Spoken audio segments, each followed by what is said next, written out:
इस महासंकट से हमारे संसार को मेरी अस्थियां ही मुक्त कर सकती हैं। इसलिए मुझे देवताओं को अपनी अस्थियां दान करने की अनुमति दे दीजिए देवी।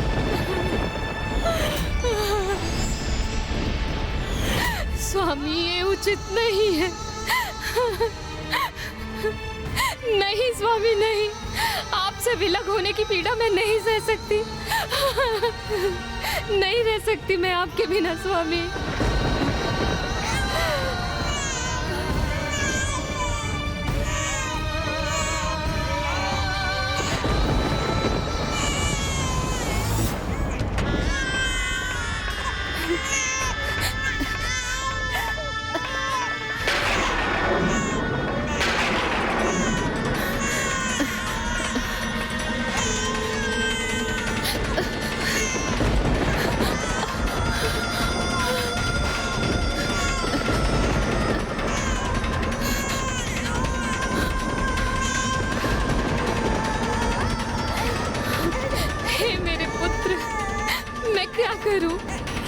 ये दुख मेरे लिए भी असहन है। मैं विवश हूँ। मैं क्या करूँ?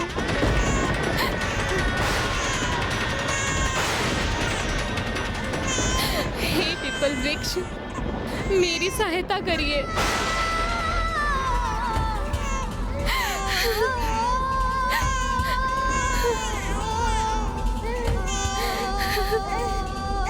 मुझे क्षमा करना पुत्र, मुझे क्षमा करना।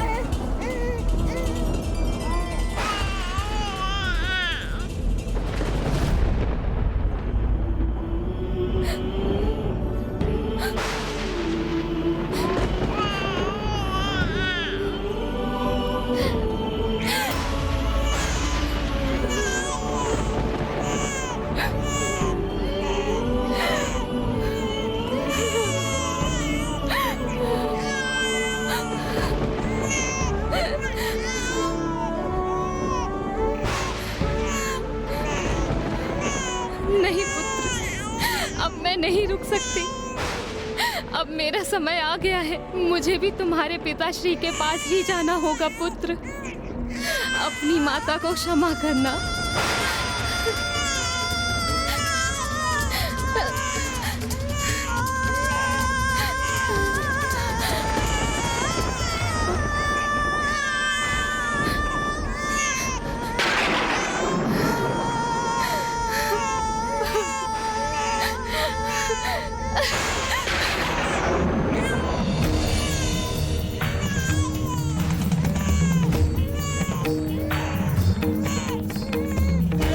इस परिवार पर शनिदेव की ऐसी दृष्टि पड़ी कि एक नन्हा शिशु अपने माता पिता को खोकर संसार में अकेला रह गया।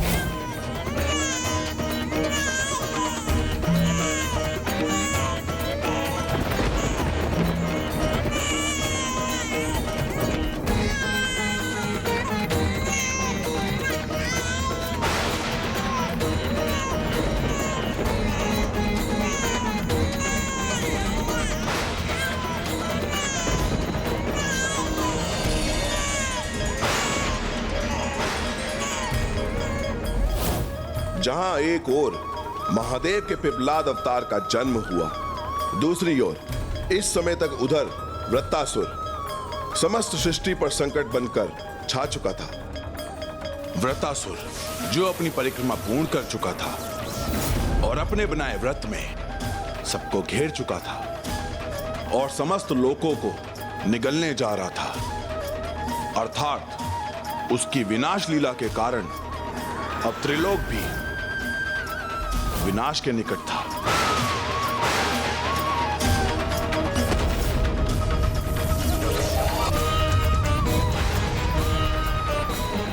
वृत्तासुर को रोकने में यदि और विलंब हुआ तो कहीं ऋषि दधीचि का महाबलिदान व्यर्थ ना हो जाए।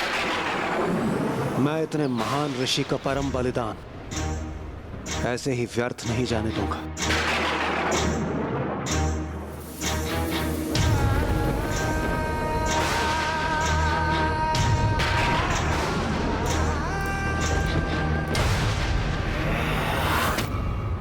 ये परिवर्तन, ये अंधकार जो सर्वत्र फैल रहा है, इसे कैसे रोकेंगे हम?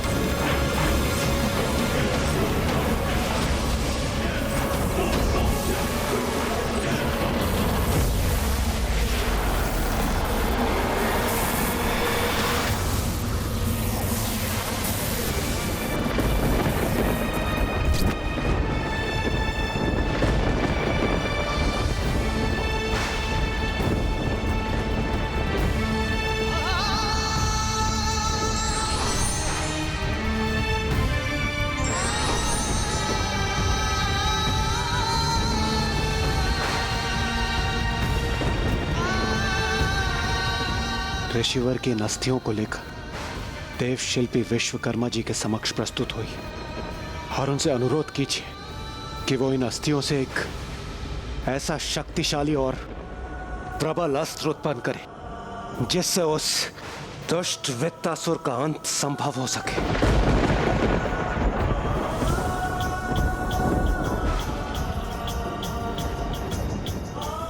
जाइए सूर्यदेव, शीघ्र प्रस्थान कीजिए। इस अवधि में मैं उस दुष्ट वित्तासुर को और आतंक मचाने से रोकने का प्रयास करता हूं।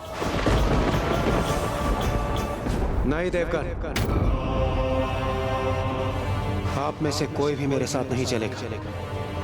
आप सभी सूर्यदेव के साथ देवशिल्पी विश्वकर्मा जी के समक्ष प्रस्तुत हुए मेरे कारण उत्पन्न हुए उस शक्तिशाली दुष्ट वित्तासुर को रोकने में अब मुझे किसी अन्य का, किसी भी प्रकार का कोई भी बलिदान स्वीकार नहीं है। इसलिए अब मैं स्वयं उस दुष्ट का सामना करूंगा।